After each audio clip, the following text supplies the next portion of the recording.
Shri M Jayachandran ഇവിടെ സൂചിപ്പിച്ചതുപോലെ urban unemployment, youth unemployment ഏറ്റവും അധികമുള്ള ഒരു രാജ്യത്ത് ഏറ്റവും പ്രധാനപ്പെട്ട ഒരു ഏജൻസിയുടെ സർവേ തൊഴിലില്ലായ്മയാണ് വോട്ടർമാരുടെ ഏറ്റവും പ്രധാനപ്പെട്ട പ്രശ്നം. അതിൽ തന്നെ പിന്നാക്ക വിഭാഗങ്ങളിൽപ്പെട്ട OBC, അതുപോലെ തന്നെ ദളിത് ന്യൂനപക്ഷ വിഭാഗങ്ങളിൽപ്പെട്ട മനുഷ്യരിൽ 67% പേരും തൊഴിൽ എന്നുള്ളതാണ് അവരുടെ മുഖ്യ കൺസേൺ എന്ന് പറയുന്ന ഒരു ഘട്ടത്തിൽ ഈ ഒരു വിഷയം അഭിസംബോധന ചെയ്യേണ്ടതല്ല എന്ന് പറഞ്ഞാൽ വാഗ്ദാനം കൊടുത്തു പോലും ഇപ്പോൾ പ്രകടന പത്രികയിൽ വിവിധ രാഷ്ട്രീയ പാർട്ടികൾ പ്രഖ്യാപിക്കുന്നതെല്ലാം നടപ്പാക്കുമെന്ന മിഥ്യാബോധമൊന്നും നമുക്കാർക്കുമില്ല. പക്ഷേ അതൊരു വാഗ്ദാനം കൊണ്ട് പോലും അഡ്രസ്സ് ചെയ്യപ്പെടേണ്ടതല്ല എന്ന് തോന്നുന്ന വിധത്തിൽ കോൺഫിഡൻ്റ് ആയോ BJP? അത് കോൺഫിഡൻസിൻ്റെ പ്രശ്നമല്ല അഭിലാഷേ. കാരണം ഇപ്പോൾ താങ്കളിപ്പോൾ സൂചിപ്പിച്ചല്ലോ CSDS ലോക്നീതി സർവേയുടെ കാര്യം പറഞ്ഞല്ലോ. ഇപ്പോൾ അതിൻ്റെ വിശദാംശങ്ങളിലേക്ക് പോകാതെ തന്നെ മറ്റൊരു കാര്യമുണ്ട്. ഈ പൊളിറ്റിക്കൽ സയൻസിൽ, രാഷ്ട്രമീമാംസയിൽ ഈ തെരഞ്ഞെടുപ്പുകളെ വിലയിരുത്തുന്നതിന് രാഷ്ട്രീയ പാർട്ടികളുടെ പ്രകടനം വിലയിരുത്തുന്നതിന് പ്രധാനമായും 3 അടിസ്ഥാന മാനദണ്ഡങ്ങൾ പറയുന്നുണ്ട്.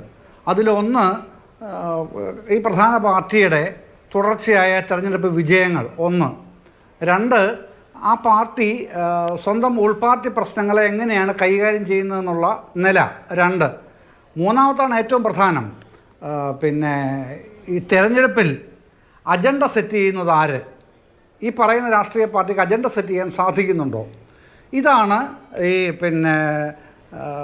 പൊളിറ്റിക്കൽ സയൻസിൽ ഡോമിനൻ്റ് പാർട്ടി തിയറി എന്നാണ് പറയുക. പ്രബല പാർട്ടി സിദ്ധാന്തം എന്ന് നമുക്കതിനെ മലയാളത്തിൽ പറയാൻ പറ്റും. ഈ ഡോമിനൻ്റ് പാർട്ടി തിയറിയിലെ ഏറ്റവും പ്രധാനപ്പെട്ട ഞാനീ പറഞ്ഞ മൂന്നാമത്തേത്, ഈ അജണ്ട സെറ്റ് ചെയ്യാൻ BJPക്ക് ഇന്നത്തെ പ്രകടന പത്രിക പ്രഖ്യാപിച്ച് പുറത്തിറക്കിയപ്പോൾ പോലും ഈ ഇലക്ഷന് തെരഞ്ഞെടുപ്പിൻ്റെ അജണ്ട സെറ്റ് ചെയ്യാൻ BJP എന്ന രാഷ്ട്രീയ പാർട്ടിക്ക്, രാജ്യം ഭരിക്കുന്ന രാഷ്ട്രീയ പാർട്ടിക്ക് കഴിയുന്നില്ല എന്നിടത്തോളം ദയനീയമാണ് ഈ ഇന്നിറക്കിയ പ്രകടന പത്രികയുടെ ഉള്ളടക്കം. അല്ല, അങ്ങനെ പറയുമ്പോഴും ശ്രീ എം ജയചന്ദ്രൻ, ഇപ്പോൾ താങ്കൾ തന്നെ പറഞ്ഞ ഡോമിനന്റ് പാർട്ടി തിയറി അനുസരിച്ച് ഡോമിനന്റ് പാർട്ടി പരാജയപ്പെടുന്നത് എപ്പോഴാണ്? അത് വലിയ വോട്ട് സ്വിങ് ഉണ്ടാകുമ്പോഴല്ല, മറിച്ച് ഇൻഡെക്സ് ഓഫ് ഒപ്പോസിഷൻ യൂണിറ്റി വളരെ ഹൈ ആകുമ്പോഴാണ്. അങ്ങനെ ഒപ്പോസിഷൻ യൂണിറ്റി വളരെ ഹൈ ആണെങ്കിൽ ഈ ഡോമിനന്റ് പാർട്ടി തോക്കും എന്നുള്ളതാണല്ലോ ഇതിന്റെ സിദ്ധാന്തം.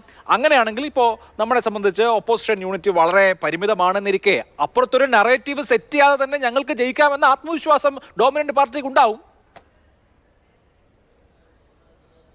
ഇല്ല, അതല്ലേ അതിൻ്റെ ഏറ്റവും പ്രകടമായ ഉദാഹരണങ്ങൾ. ഈ CSDS ലോക്നീതി സർവേ വന്നതിൻ്റെ പിറ്റേ ദിവസം സംഭവിച്ച ഒരു നാടകീയമായൊരു വാർത്ത വന്നതെന്താണ് നമ്മളെല്ലാവരും കണ്ടില്ലേ? BJPയുടെ ഈ ഇൻഹൗസ് സർവേ, ആഭ്യന്തര സർവേ വന്നില്ലേ? ഹരിയാന, രാജസ്ഥാൻ എന്താണ് വന്നത്? അവിടെ ഇപ്പം തന്നെ ഈ ഹിന്ദി ഹെർട്ട്ലാൻഡിൽ അറിയാമല്ലോ, അഭിലാഷിന് അറിയാമല്ലോ, ടാപ്പ് ചെയ്യാവുന്നതിന് മാക്സിമത്തിലാണ് BJPയുടെ അവിടുത്തെ നില ഇപ്പം നിൽക്കുന്നത്. അതിൽ നിന്ന് മുമ്പോട്ട് പോകാനില്ല. കാരണം അത്രത്തോളം ബ്രിമ്മിലാണല്ലോ നിൽക്കുന്നത്, ഇനി എടുക്കാനില്ല. അവിടെയാണ് ഈ തിരിച്ചടി എന്ന് അവരുടെ തന്നെ ആഭ്യന്തര സർവേകൾ വിലയിരുത്തി പുറത്തേക്ക് വരുന്നത്. ഇത് സ്വാഭാവികമായും BJPയുടെ പ്രതിനിധിയായിട്ട് വിട്ടിരിക്കുന്ന ശ്രീ ഗണേഷ് ഒരിക്കലും അദ്ദേഹത്തിന് അംഗീകരിക്കാൻ കഴിയില്ല, സമ്മതിക്കാനും കഴിയില്ല. ഞങ്ങൾ അങ്ങനൊരു സർവേ നടത്തിയിട്ടില്ല എന്ന് വേണമെങ്കിൽ പോലും അദ്ദേഹം പറഞ്ഞേക്കാൻ ഇടയുണ്ട്. അതവിടെ നിൽക്കട്ടെ. ഏതായാലും ഈ നിർമ്മിച്ചു കൂട്ടുന്ന അല്ലെങ്കിൽ തുന്നിക്കെട്ടുന്നൊരു വാർത്തയായിട്ടല്ലല്ലോ ഇത് വരുന്നത്. അതിൻ്റെ ഇൻ ഡീറ്റെയിൽ ആയിട്ടാണല്ലോ ആ സാധനം വരുന്നത്. വന്നിടത്തോളം അത്രയും വിശദാംശങ്ങളുമുണ്ട്.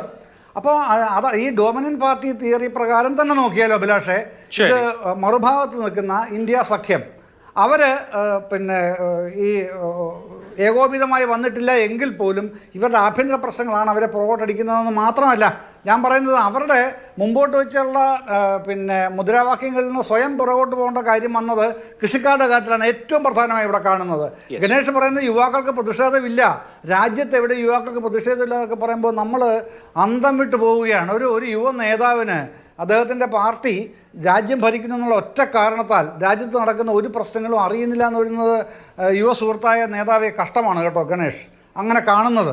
കാരണം യുവാക്കളുടെ അൺറസ്റ്റ് എന്ന് പറയുന്നത് അതിൻ്റെ ആ പീക്കിലാണ് ഇപ്പോൾ നിൽക്കുന്നത്.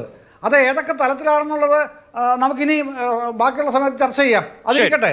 അതുപോലെ തന്നെ ഈ ഫാർമേഴ്സ് അൺറസ്റ്റ് എന്താണ് അതിൻ്റെ സ്ഥിതി? സ്ത്രീകളുടെ പ്രശ്നങ്ങൾ, ഇതെല്ലാം പ്രശ്നങ്ങളായിട്ട് നിൽക്കുകയല്ലേ? നിങ്ങളുടെ മാനിഫെസ്റ്റോ? നമുക്കത് ഓരോന്നോരോന്നായിട്ട്